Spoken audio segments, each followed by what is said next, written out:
जय श्री राधे कृष्ण। आइए आज आप सब सुनेंगे श्रावण मास मंगला गौरी व्रत की कथा। मंगला गौरी का व्रत श्रावण मास में प्रत्येक मंगलवार को धारण किया जाता है। इस व्रत को विशेष करके स्त्रियां धारण करती हैं। इसे धारण करने से सौभाग्य अटल होता है, वैधव्य योग नहीं होता है, दाम्पत्य जीवन खुशहाल होता है तथा इसे धारण करने से सभी प्रकार के सुख और समृद्धि की प्राप्ति होती है। इस व्रत में विशेष प्रकार से मंगला गौरी माता का पूजन किया जाता है, जो कि माता पार्वती माता गौरी का स्वरूप मानी गई है। तो आइए सुनते हैं मंगला गौरी व्रत की कथा। तो बोलिए प्रेम से माता मंगला गौरी की जय, भगवान भोलेनाथ की जय, माता पार्वती की जय, सर्व देवी देवता की जय। मंगला गौरी व्रत कथा के अनुसार ईश्वर बोले सनत कुमार से कि हे सनत कुमार, अब मैं अति उत्तम भौम व्रत का वर्णन करूंगा, जिसके अनुष्ठान मात्र से वैधव्य नहीं होता है। विवाह होने के पश्चात 5 वर्षों तक यह व्रत करना चाहिए। इसका नाम मंगला गौरी व्रत है। यह पापों को नाश करने वाला है। विवाह के पश्चात प्रथम श्रावण शुक्ल पक्ष में पहले मंगलवार को यह व्रत आरंभ करना चाहिए।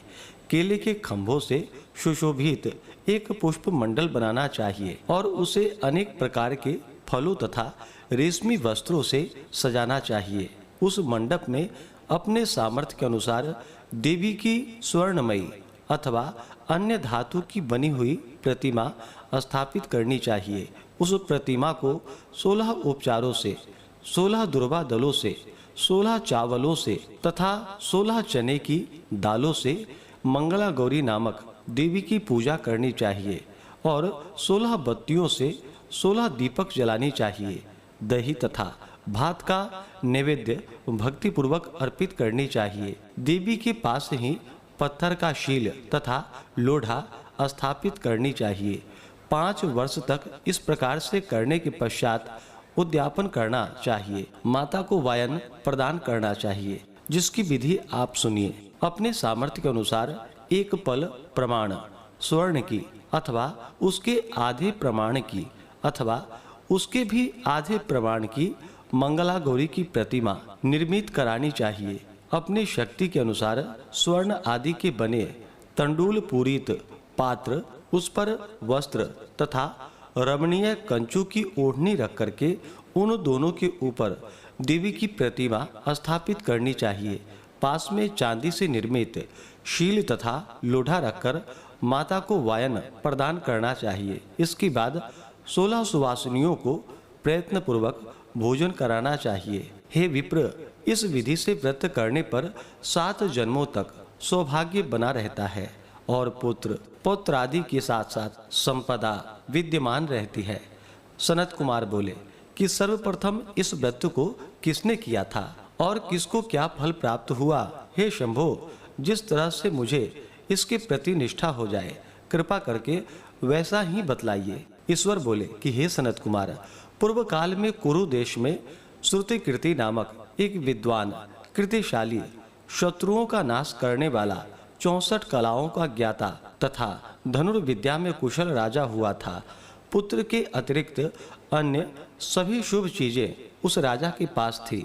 अतः वह राजा संतान के विषय में अत्यंत चिंतित हुआ और जब ध्यान पूर्वक देवी की आराधना करने लगा, तब उसकी कठोर तपस्या से देवी प्रसन्न हो गई और उससे यह वचन बोली कि हे सुव्रत, वर मांगो। श्रुतकीर्ति बोला कि हे देवी, यदि आप मुझ पर प्रसन्न हैं तो मुझे सुंदर पुत्र दीजिए। हे देवी, आपकी कृपा से अन्य किसी भी वस्तु का अभाव नहीं है। उसका यह वचन सुनकर पवित्र मुस्कान वाली देवी ने कहा कि हे राजन, तुमने अत्यंत दुर्लभ वर मांगा है, फिर भी कृपा बस मैं तुम्हें अवश्य दूंगी।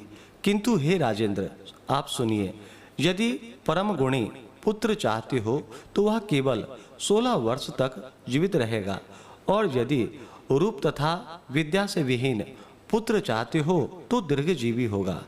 देवी का यह वचन सुनकर राजा चिंतित हो उठा और पुनः अपनी पत्नी से परामर्श कर उसने गुणवान तथा सभी शुभ लक्षणों से संपन्न 16 वर्ष की आयु वाला पुत्र मांगा।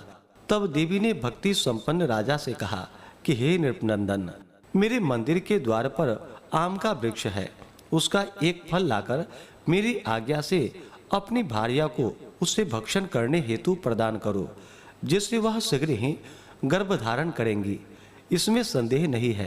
प्रसन्न होकर राजा ने वैसा ही किया और उसकी पत्नी ने गर्भ धारण कर लिया। 10वें महीने में उसने देवतुल्य सुंदर पुत्र को जन्म दिया।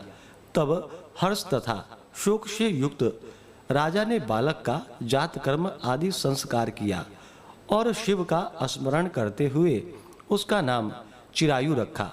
इसके बाद पुत्र के 16 वर्ष के होने पर पत्नी सहित राजा चिंता में पड़ गए और वे विचार करने लगे कि यह पुत्र बड़े कष्ट से प्राप्त हुआ है और मैं इसकी दुखद मृत्यु अपने ही सामने कैसे देख सकता हूँ। ऐसा विचार करके राजा ने पुत्र को उसके मामा के साथ काशी भेज दिया। प्रस्थान के समय राजा की पत्नी ने अपने भाई से कहा कि कार्पटिक का वेश धारण करके आप मेरे पुत्र को काशी ले जाइए। मैंने भगवान मृत्युंजय से पूर्व में पुत्र के लिए प्रार्थना की थी और कहा था कि हे विश्वेश्वर, आप जगतपति की यात्रा के लिए मैं उस पुत्र को अवश्य भेजूंगी, अतः आप मेरे पुत्र को आज ही ले जाइए और सावधानी पूर्वक इसकी रक्षा कीजिए। अपनी बहन की यह बात सुनकर भांजे के साथ वह चल पड़ा। कई दिनों तक चलते चलते वह आनंद नामक नगर में पहुंचा। वहां सभी प्रकार की समृद्धियों से संपन्न वीरसेन नाम वाला राजा रहता था। उस राजा की एक सर्वलक्षण संपन्न युवावस्था प्राप्त मनोहर तथा रूप लावण्यमयी मंगला गौरी नामक कन्या थी। सभी उपमानों को तुच्छ कर के सौंदर्य अभिवृद्धि को प्राप्त वह कन्या किसी समय सखियों के साथ नगर के उपवन में क्रीड़ा करने के लिए गई हुई थी। उसी समय चिरायु तथा उसका मामा वे दोनों भी वहां आ पहुंच गए और उस कन्याओं को देखने की लालसा से वही विश्राम करने लगे। इसी बीच विनोद पूर्वक क्रीड़ा करती हुई उन कन्याओं में से किसी ने कुपित होकर राजकुमारी को कुवचन कह दिया। तब उस अशुभ वचन को सुनकर राजकुमारी ने कहा कि तुम अनुचित बात क्यों बोल रही हो? मेरी कुल में तो इस प्रकार की कोई नहीं है। मंगला गौरी की कृपा से तथा उनके व्रत के प्रभाव से विवाह के समय जिसके सर पर मेरा हाथ से अक्षत पड़ेंगे, हे सखी, वह यदि अल्प आयु वाला भी होगा तो भी वह चिरंजीवी हो जाएगा। इसके बाद वह सभी कन्याएं अपने अपने घर चली गईं। उसी दिन राजकुमारी का विवाह था। बाहलिक देश के दृढ़धर्मा नामक राजा के सुकेतु नाम वाले पुत्र के साथ उसका विवाह निश्चित किया गया था। वह सुकेतु विद्याहीन, कुरूप तथा बहरा था। तब सुकेतु के साथ आए हुए उन लोगों ने विचार किया कि इस समय कोई दूसरा श्रेष्ठ वर ले जाना चाहिए और विवाह संपन्न हो जाने के पश्चात वहां सुकेतु पहुंच जाए। उन लोगों ने चिरायु के मामा के पास जाकर याचना की कि आप इस बालक को हमें दे दीजिए, जिससे हमारा कार्य सिद्ध हो जाए। इस पृथ्वी पर परोपकार के समान दूसरा कोई धर्म नहीं है। उनकी बात सुनकर चिरायु का मामा मन ही मन बहुत प्रसन्न हुआ, क्योंकि इसने उपवन में पहले ही कन्या मंगला गौरी की बात सुन ली थी। फिर भी उसने एक बार कहा कि आप लोग इसे किस लिए मांग रहे हैं? कार्य की सिद्धि हेतु वस्त्र, अलंकार आदि मांगे जाते हैं, वर तो कभी भी नहीं मांगा जाता। तथापि आप लोगों का सम्मान रखने के लिए मैं इसे दे रहा हूँ। इसके बाद चिरायु को वहां से ले जाकर उन लोगों ने विवाह संपन्न करवाया। सप्तपदी आदि के हो जाने पर रात्रि में शिव पार्वती की प्रतिमा के समक्ष उस चिरायु ने हर्षयुक्त होकर मंगला गौरी के साथ शयन किया। उसी दिन चिरायु के 16 वर्ष पूर्ण हो चुके थे और अर्धरात्रि में साक्षात काल, जो कि सर्प रूप में वहां आ गया। इसी बीच संयोगवश राजकुमारी जाग गई। उसने उस महासर्प को वहां देखा और वह भय से व्याकुल होकर कांपने लगी।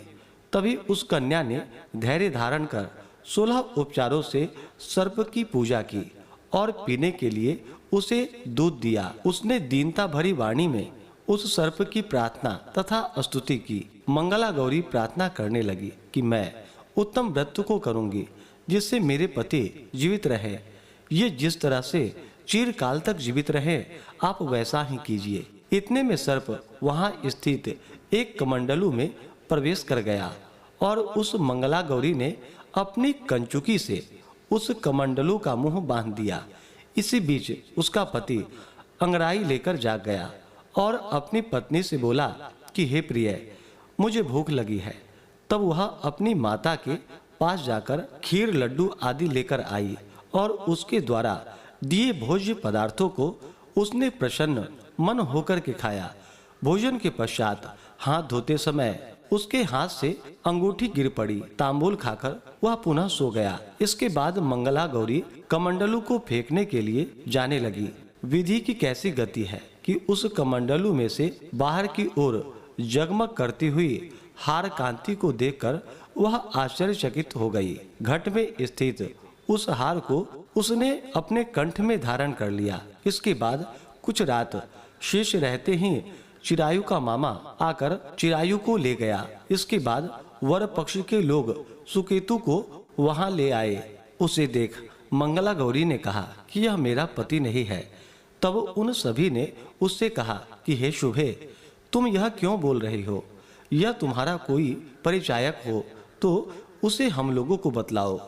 मंगला गौरी बोली, जिसने रात्रि में 9 रत्नों से बनी अंगूठी दी है उसकी अंगुली में इसे डालकर परिचायक निशानी देख ले। मेरे पति ने रात्रि में मुझे जो हार दिया था उसके रत्नों का समुदाय कैसा है, इस बात को यह बताए। यह तो कोई अन्य ही है। इसके अतिरिक्त रात्रि में आम सींचते समय उनका पैर कुमकुम से लिप्त हो गया था। वह मेरी जांघ पर अब भी विद्यमान है। उसे आप लोग शीघ्र देख ले। साथ ही रात में परस्पर भाषण तथा भोजन आदि जो कुछ किया गया था उसे भी यह बता दे। तब यह निश्चय है कि यही मेरा पति है। इस प्रकार उसका वचन सुनकर सभी ठीक है कहने लगे। किंतु जब एक भी बात न मिली तब सभी ने सुकेतु को उसका पति होने से निषिद्ध कर दिया और वर पक्ष वाले जिस तरह से आए थे उसी तरह से चले गए। इसके बाद अपने वंश को बढ़ाने वाले महान यश से संपन्न तथा परम मनस्वी मंगला गौरी के पिता ने अन्न पान आदि का सत्र चलाया। उन्होंने वर पक्ष का वृतांत कानों कान सुन लिया कि स्वरूप से कुरूप होने के कारण लोगों के द्वारा किसी अन्य को वर के रूप में आदर पूर्वक लाया गया था। तब उन्होंने अपनी कन्या को पर्दे के भीतर बिठा दिया। इसके बाद 1 वर्ष बीतने पर यात्रा करके चिरायु अपने मामा के साथ यह देखने के लिए आया कि विवाह के बाद वहां क्या हुआ। तब उसे गवाक्ष के भीतर से देखकर वह मंगला गौरी अत्यंत प्रसन्न हुई और माता पिता से बोली कि मेरे पति आ गए हैं। राजा ने अपने कुटुंब जनों को बुलवाकर पूर्व में कहे गए सभी परिचायकों को निशानी के रूप में देखकर मंद मुस्कान वाली अपनी कन्या चिरायु को सौंप दी।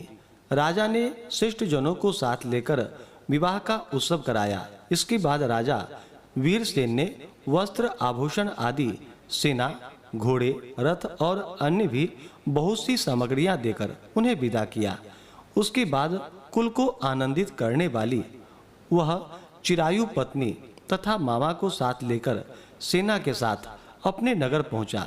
लोगों के मुख से उसे आया हुआ सुनकर उसके माता पिता को विश्वास नहीं हुआ। उन्होंने सोचा कि प्रारब्ध अन्यथा कैसे हो सकता है। इतने में वह अपने माता पिता के पास आ गया और स्नेह से परिपूर्ण वह चिरायु भक्ति पूर्वक उनके चरणों में गिर पड़ा। तब अपने पुत्र का मस्तक सूंघकर उन दोनों ने परम आनंद प्राप्त किया। पुत्र वधू मंगला गौरी ने भी सास ससुर को प्रणाम किया। तब सास ससुर उसे अपनी गोद में बिठाकर सारा वृतांत शीघ्रता पूर्वक पूछने लगे कि हे महामुने। तब पुत्र वधू ने भी मंगला गौरी के उत्तम व्रत महात्म्य तथा जो कुछ घटित हुआ था वह सब वृतांत बतलाया। हे सनत कुमार, मैंने आपसे इस मंगला गौरी व्रत का वर्णन कर दिया। जो कोई भी इसका श्रवण करता है अथवा जो इसे कहता है उसके सभी मनोरथ पूर्ण हो जाते हैं, इसमें संदेह नहीं है। सूत जी बोले कि हे ऋषियों, इस प्रकार शिव जी ने सनत कुमार को यह मंगला गौरी व्रत बतलाया और उन्होंने सभी कार्यों को पूर्ण करने वाले इस व्रत को सुनकर महान आनंद को प्राप्त किया। तो बोलिए प्रेम से माता मंगला गौरी की जय, भगवान भोलेनाथ की जय, माता पार्वती की जय। इसी प्रकार से जो भी सच्ची श्रद्धा के साथ मंगला गौरी व्रत को धारण करते हैं उनका सौभाग्य अटल होता है, दाम्पत्य जीवन खुशहाल होता है तथा सभी प्रकार के सुख और समृद्धि की प्राप्ति होती है। तो आशा करता हूँ कि यह जानकारी आपको अच्छा लगा हो। ऐसे ही ज्ञानवर्धक जानकारियाँ प्राप्त करते रहने के लिए, व्रत पूजा के बारे में जानने के लिए, कथा को सुनने के लिए चैनल पे अगर आप पहली बार आए हैं तो चैनल को लाल बटन दबा करके सब्सक्राइब करें, साथ में बेल आइकन घंटी को दबाएं ताकि आने वाली वीडियो का नोटिफिकेशन आपको समय से मिलता रहे। वीडियो को लाइक करें, शेयर करें। सुखी रहें और स्वस्थ रहें। जय श्री राधे कृष्ण।